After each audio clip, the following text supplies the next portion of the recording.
मला सांगा, तुम्ही मुरलीधर भाऊच्या कोण आहात बहीण आणि आहे. कशी घटना घडली, काय तुम्हाला नेमकं कळालं होतं? मी तिची बहीण आहे. बर. तिची घटना कशी घडली आम्हाला काहीच सांगू शकता येत नाही. बर. पण आम्हाला असं माहित झालं का तो दरीन पडला म्हणून का तिघ पडले म्हणे, तिघाचा मृत्यू झाला त्यांचा बायकोचा.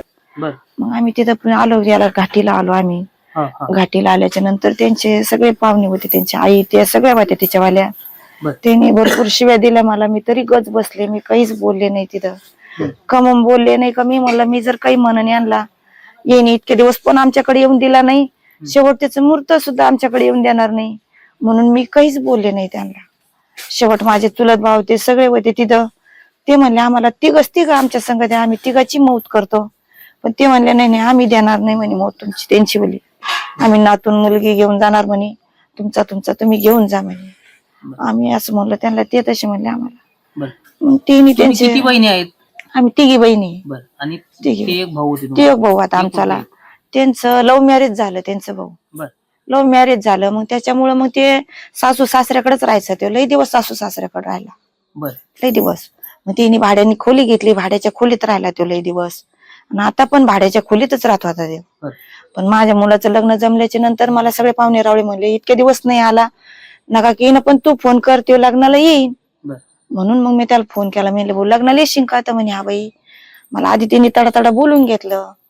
मला बोलला. मी म्हणलं भाऊ काही असू परताच मागचं सोडून दे, पण आता लग्नाला ये. मला म्हणला येईन बाई लग्नाला. हा. मग मी म्हणलं बहिणीला घेऊन ये, पोराला घेऊन ये. ते म्हणला बाई ते नाही येणार असं म्हणलं ते मला. मग लग्नाला आला त्यो.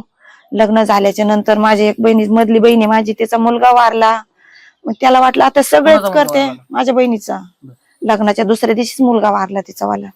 मग त्याला वाटलं आता सगळे करते, आता यांना कोण आहे मी, त्याला असं वाटलं. त्याच्यामुळे 10 दिवस त्यांनी मग त्या मुलाचं केलं सगळं, जे झाले तिथं आमच्या संग राहिला, बोलला, बसला. त्याच्यामुळे मग घरी गेला तो त्याच्यानंतर.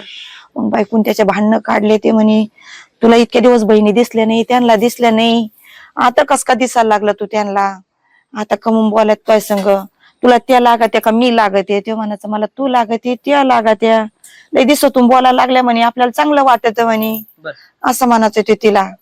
मग त्यांनी दोघा मायल्या का त्याला शिव्या दिल्या. लग्न झाल्यापासून तिकडेच राहायला गेले? तिकडेच राहत होता. किती वर्ष झाले त्यांना? साधारण 22 वर्ष झाले असते तरी त्याच्या लग्नाला. 22 वर्षात गावाकडे किती वेळा आले त्याला? तो कंटिन्यू यायचा, तो असा यायचा, तो येत नसा असं नाही, पण माझ्या आई वडिलाला बोलत नसता तो. असं दारातून इथून जायचा तो त्याच्या वावरात. पण कशामुळे बोलत नव्हता ते काय व्हायचं, त्यांच्या दोघांची थोडी किरकिर व्हायची यांच्या संग बोलल्याच्या नंतर.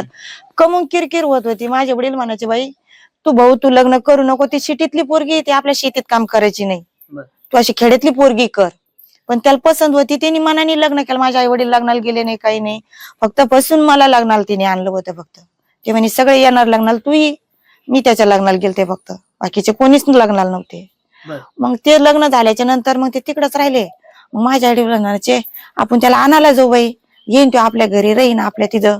आम्ही दोघी बहिणी माझे वडील आम्ही आणायला गेलो. त्याला नाही येऊन दिलं. तो बी म्हणा मला नाही यायचं, तिच्या धाकाने म्हणाचा देव नको, मला नाही यायचं. आता ही कालची जी घटना घडली परवा दिवशीची, तुम्हाला घटना घडल्यावर माहित झालं की घटनेच्या आधी काही फोन वगैरे? काहीच नाही, फोनच नाही. तर आम्हाला त्याचा फोनच नाही आला त्या दिवशी, कसं नाही आला. करायचं तो, आम्ही खोटं बोलत नाही, आमचं जे खरं ते आम्ही ते खरंच सांगणार.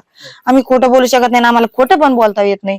आम्ही एवढं 4 महिन्यापासून आम्ही दोघं बहीण भावंड, तिघं बहीण भावंड, आम्ही अशी एकूणाला बोलायचं फोनवर, पण आमच्या घरी नाही आला तो. फक्त एक दिवस आम्ही तिघं बहीण भावंड आम्ही इथं आलो. इथं मुक्कामाला राहिला. आई वडिलांपाशी म्हणलं आपण गेल्यानंतर आपल्याला चांगलं वाटतं तू आल्याबरोबर आमच्या बरोबर, म्हणून आम्ही तिघं बहीण भावंड आलो, मुक्कामाला राहिलो. मग त्या दिवशी बी आता 15 दिवस झाले. तर मग ते माझ्या वडिला त्यांचं कर्ज माफ झालं. तो काय म्हणला मला कर्ज काढितो मी आणि त्यांना कर्ज काढून देतो. मग मी म्हणलं तू जाय, त्यांचे काय बँकेत पैसे असते थोडेफार काढून आण आणि कर्जाचं करून घे तुझं कुठाना तू. म्हणून तो आला इथं, रातभर राहिला. यांना दुसऱ्या दिवशी रोडला गडला घेऊन गेला, तिथून आणून सोडलं. त्याला ते काय कर्ज निघालं नाही. तर म्हणे बाई मी 8-10 दिवसांनी येतो, परत करतो म्हणे कुठाना. त्याच्या तो गाडीवर निघून गेला यांना इथं सोडून सनी. मग बाकीच्या नंतर यांच्या संग फोनच नाही त्याचा 15 दिवसापासून. फक्त मग आमच्या संग फोन राहायचा त्याचा बोलायचा, बाकीचं काहीच नव्हतं. म्हणजे हे त्यांच्या घरात वाद होत होते हे सुद्धा ते आम्हाला काही सांगत नव्हता. का आमचे असे वाद झाले का काही का काय. फक्त त्याला घराच्या बाहेर काढल्याच्या नंतरच मी असं बोलले झालं माझं तेच बोल. ते म्हणला बाई मला तिने घराच्या बाहेर काढलं. मी म्हणलं कमून काढलं भाऊ. तर ते म्हणे बाई ती मला डायरेक्ट म्हणते त्या लागते का मी लागते तुला. मग तिने दोघा मायल्या काल मला भांडून शिवाय देव करून बाहेर काढून दिलं. पती पत्नी कधी गावाकडे आलेच नव्हते? नाही यायचे ते पण इकडे घरी नव्हते येत ते. ती तिकडेच रोडला उभा राहायची. ते वावरात जायचा चक्कर मारून चालल्या जायचं. ते तसं येतच नसं उगा कधी मध्ये एखाद्या वेळेस तो ओळख यायची. बरं आता बहीण भावाची भेट तुमची कधी झाली होती शेवटची? आता त्याला 1.5 महिना झाला. आम्ही इथं आलतो त्याला 1.5 महिना झाला. त्याचीच आमची गाठ भेट झाली तेवढीच फक्त. माझ्या मुलाच्या लग्नात त्या दिवशी 1 दिवस आणि आता 1.5 महिना झाला त्या दिवशी 1 दिवस एवढीच गाठ भेट झाली आमची. आम्हाला वाटत तेवढीच भेट आमची त्याची वेळी. नाही तर परत भेट नाही आमची. आम्हाला वाटत त्याला त्रास होतो. कशाला त्याला त्रास होऊन द्यायचा. आमचा एकूण एक भाव आहे. आम्हाला लांबून दिसतो तर आम्ही सुखी मानित होतो. आमच्या आई वडिलाचं आम्ही सगळं करायचो. त्याच्यामुळे आम्ही त्याला जास्त त्रास देत नसं. आम्ही काहीच नसं करीत. आमच्या आई बापाचं आम्ही सगळं करायचो. आणि त्या दिवशी सुद्धा बोलणं झालं आमचं त्याचं वालं.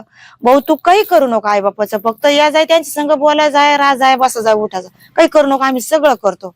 माझं त्याचं एवढं पण बोलणं झालं त्याच्यासोबत. ते म्हणलं हा बाई हाय ना मी करीन ना. मला असं म्हणलं ते. तुमचं नाव? माझं शोभा राजेंद्र मस्के. तुमचं कुठलं गाव? माझं दहीगाव गाव आहे पण आम्ही भेंड्याला राहायला आहे.